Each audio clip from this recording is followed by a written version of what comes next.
Una buena tarde para usted, ¿cómo le va?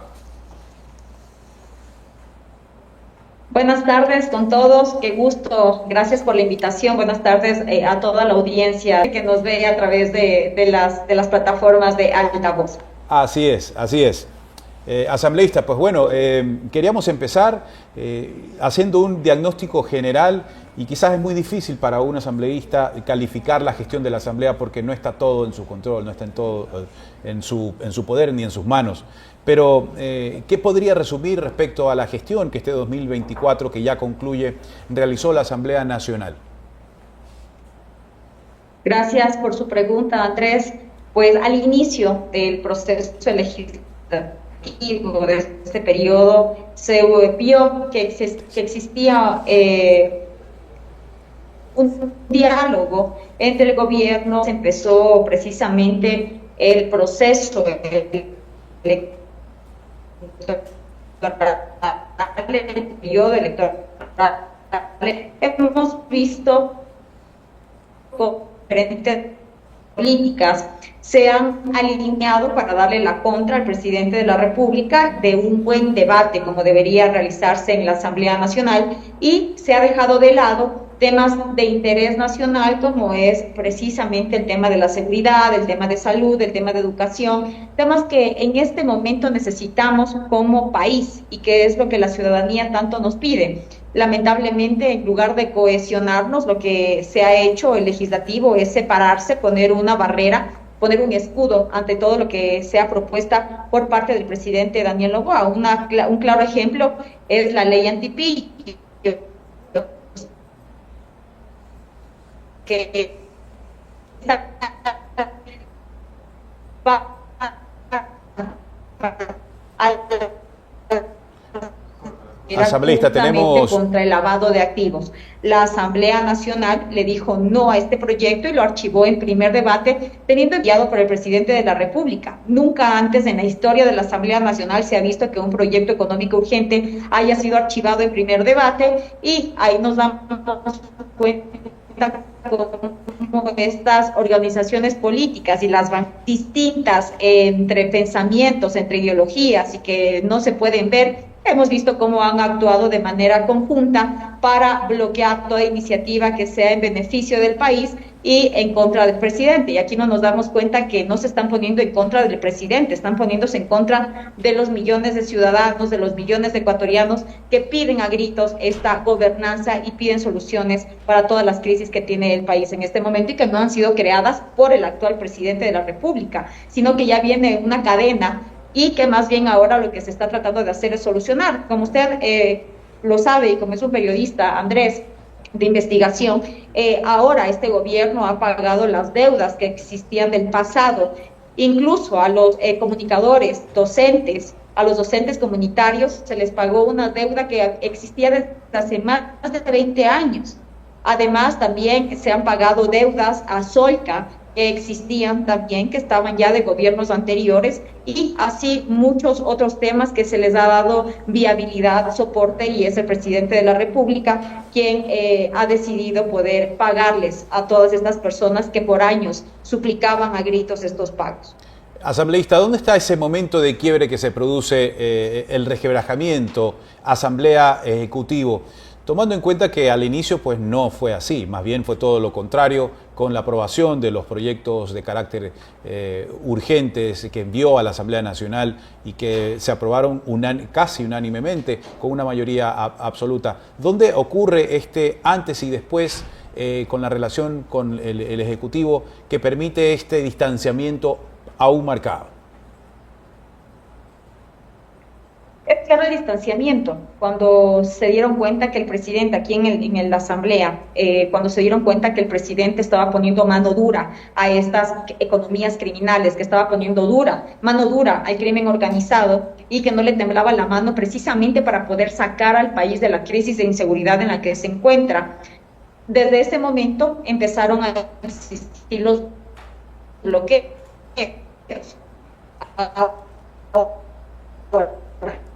Después empezó y toda la temporada, con lo que no dejó el presidente y su gobierno que se fugue una persona sentenciada como es Jorge Glass, pues ahí ya se declararon enemigos y se declararon opositores a muerte, incluso en declaraciones hay legisladores que lo dijeron. Ahora sí, nosotros somos una oposición y no vamos a permitir que nada del Ejecutivo pase por la Asamblea Nacional.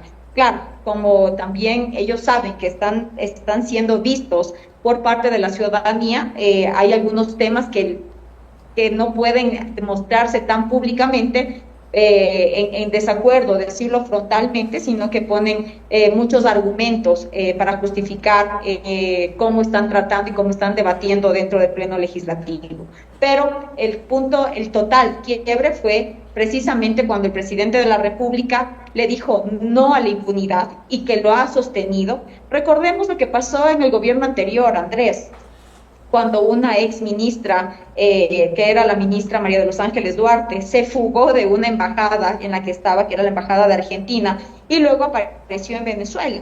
Una fuga, quién estuvo a cargo, quién no, en ese momento no dijeron nada, en ese momento no hubo un llamamiento a juicio político como ahora sí, estaban violando y estaban en contra de la soberanía del Ecuador, justo porque su canciller y su ministra del Interior no permitieron la fuga de una persona que incluso estaba fugada de la prisión, porque recordemos que en el gobierno anterior también se le dio las facilidades para que este señor, quien tiene una sentencia, quien no está recién siendo procesado, sino que ya tiene una sentencia en firme y otros cuantos casos más que se están investigando, salga, se fugue del país, salga de la prisión domiciliaria que tenía. Eso lo permitió el gobierno de Guillermo Lasso hace 2 años, que fue en el 2022 para ser exactos. Este presidente de la República, con decisión, con valentía, les dijo: yo no voy a permitir eso.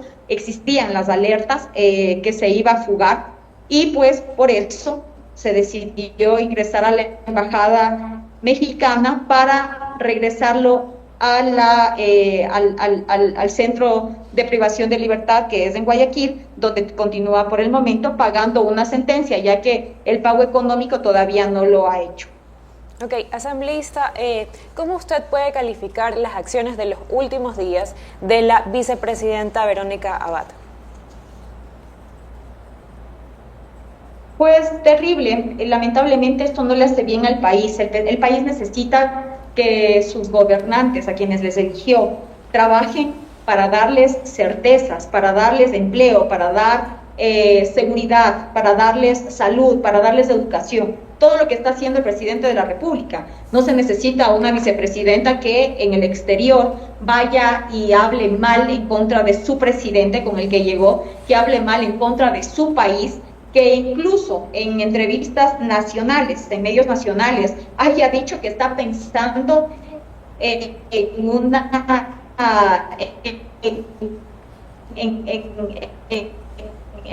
los procesos judiciales que estén abiertos contra el presidente de la República. También ha hablado sobre el tema de Jorge Glass. Incluso recordemos que todos los procesos que se han hecho y que ha hecho el presidente de la República, Daniel Noboa, han sido para cuidar y precautelar la dolarización. Ella dijo que va a bajar los puntos del IVA que se subieron y que estaban justamente para ciertos temas de interés que tiene en este momento el país. Ella ha dicho que todo va a sacar, que en un mes va a dejar destrozando el país. Lamentablemente eso no puede ser, no es un deber ser. Y le vemos ahora que incluso ni siquiera quiere acatar la disposición para lo que fue ella. A ver, sabemos que constitucionalmente se dice que el vicepresidente o la vicepresidenta asumirá el cargo que el presidente le asigne. Ahora ni siquiera quiere asumir eso. No ha respondido nada, pero sí le vimos generando ruido, yendo a hacer escándalo en la infraestructura de la vicepresidencia de la República, y estando en los medios de comunicación de la Revolución Ciudadana, valga decirlo, quejándose y dejando abierto el tema de lo que ella haría si llega a posesionarse como presidenta de la República, encargada durante los días que el presidente podría no estar. Y precisamente sobre este caso, ¿qué opinión merece las declaraciones que dio la jueza Nubia Vera sobre supuestas acusaciones que había recibido por parte del Ejecutivo?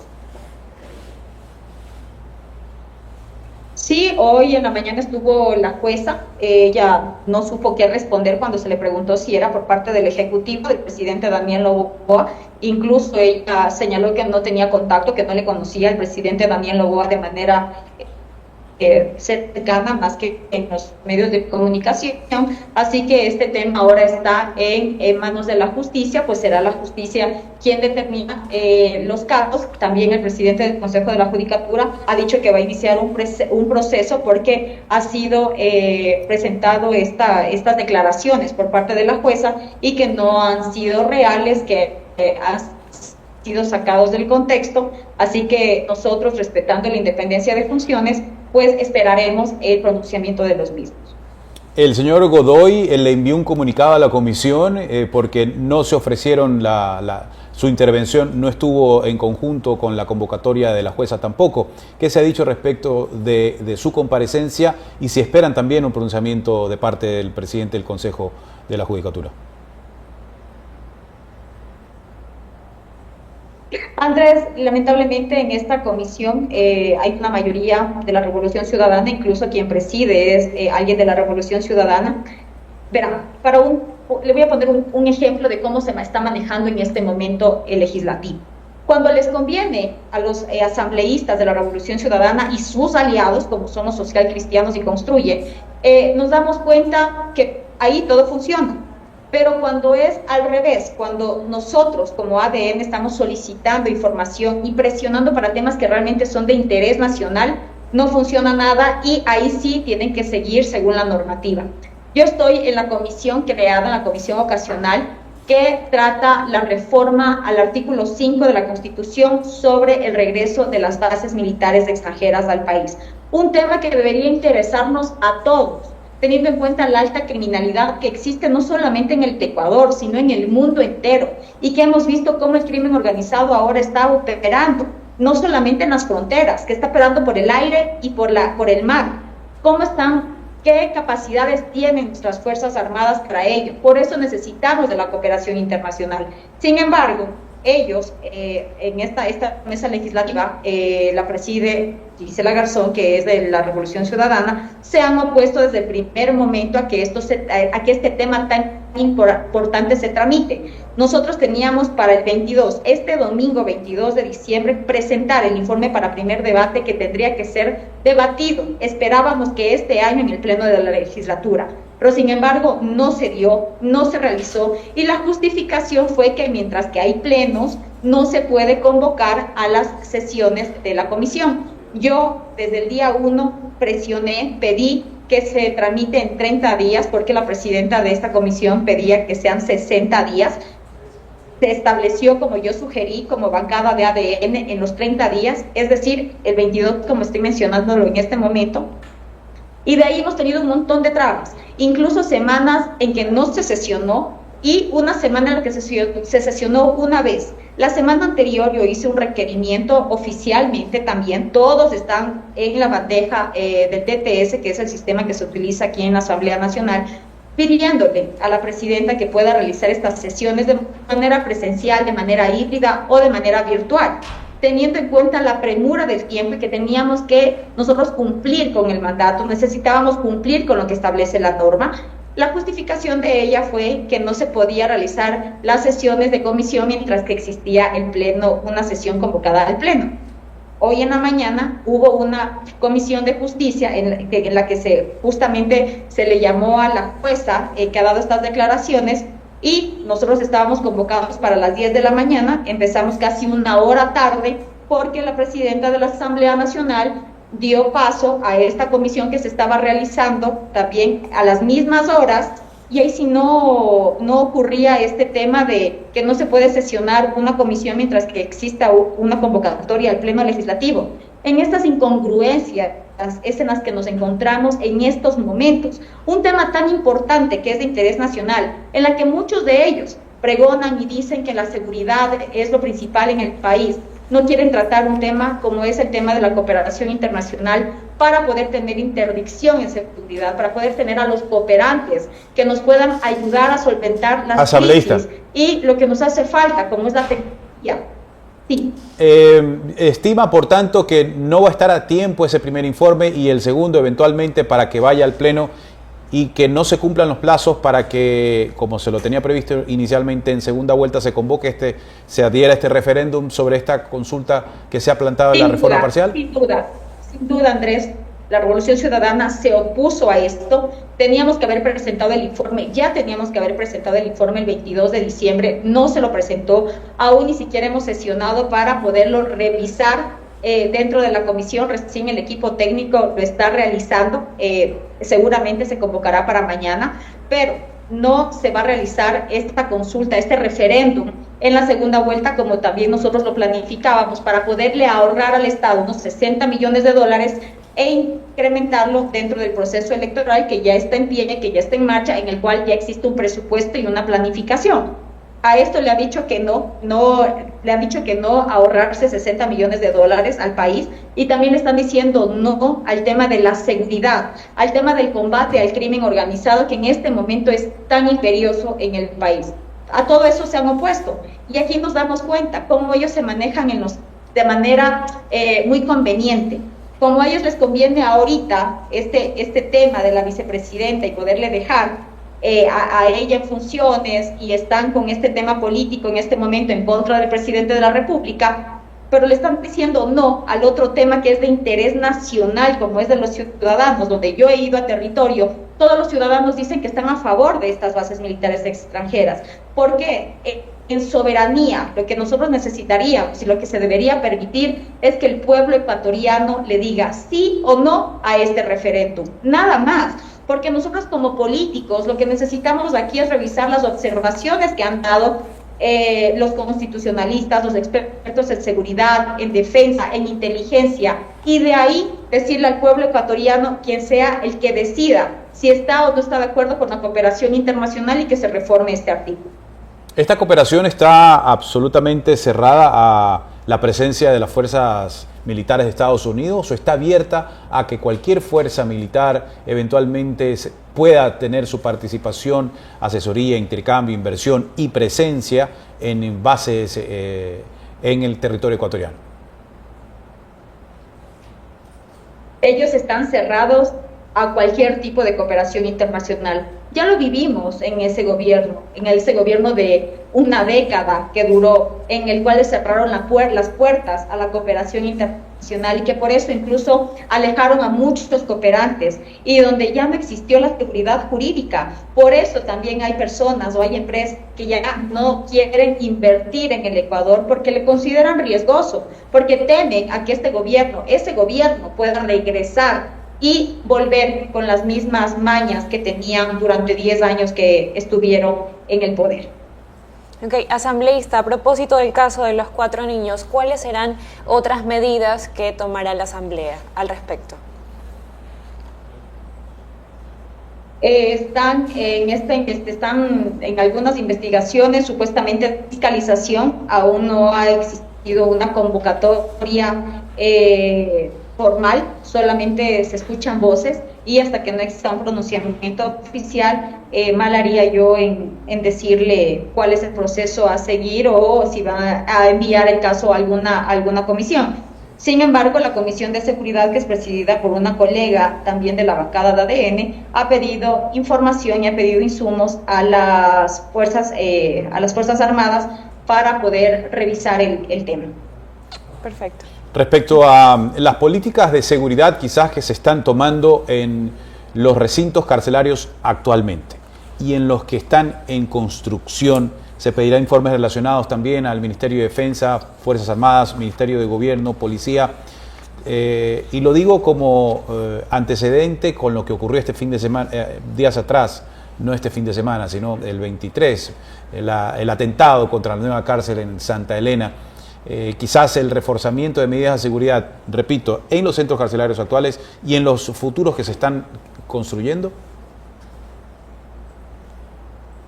Sí, lamentablemente hay muchas personas que por hacerle quedar mal al gobierno están generando un caos en el país, en ciertas zonas que son valoradas o que están puestas como zonas rojas o zonas críticas en el ámbito de seguridad, y se oponen a todo lo que sea el cambio para el país, para poder salir de esta crisis de inseguridad en el que estamos desde hace años atrás.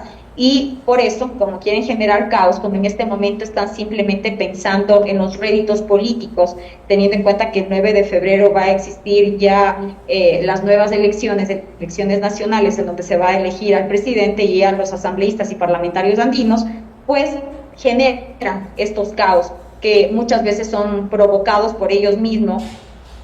Andrés, si existe un hacinamiento carcelario en el país, lo mejor, si no le dejan al presidente de la República gobernar y generar estas políticas públicas, porque ahora acá se oponen a todo lo que venga por parte del Ejecutivo, ¿cómo se va a poder salir adelante y cómo se va a poder precautelar que en las cárceles no existan estas masacres que existían y que no hemos visto en este gobierno, que existían, recordemos, hasta el año pasado, antes de noviembre, que el presidente se posesionó como primer mandatario del país? Veíamos cómo incluso habían los coche bomba, los explosivos, y esto detonaba para que dentro de las cárceles también existieran estas masacres que vivíamos aproximadamente cada semestre o cada trimestre en un año. Eso es a lo que se oponen a que exista una tranquilidad no solamente en las calles, sino que también los presos, los que son de alta criminalidad, estén en unas cárceles y los otros menos peligrosos estén en otras, y que no existan estos enfrentamientos entre las bandas. ¿Encuentra asambleísta que la futura conformación de la Asamblea de 137 a 151 legisladores la volverá a atomizar quizás aún más de lo que está ahora? ¿No cabe una reforma que impida ese aumento progresivo de asambleístas en la medida del crecimiento también poblacional? Y hablando de los resultados que se han producido en los últimos años, ¿esto es más o menos conveniente para la Asamblea y el país, que es lo que en definitiva quieren los ecuatorianos? Sí, por parte del gobierno, Andrés, están revisando algunas reformas que se podrían realizar y hacer a la Constitución, que son vía consulta popular o referéndum, para consultarle a la ciudadanía si está o no está de acuerdo con estos cambios y estos mecanismos que se puedan adaptar.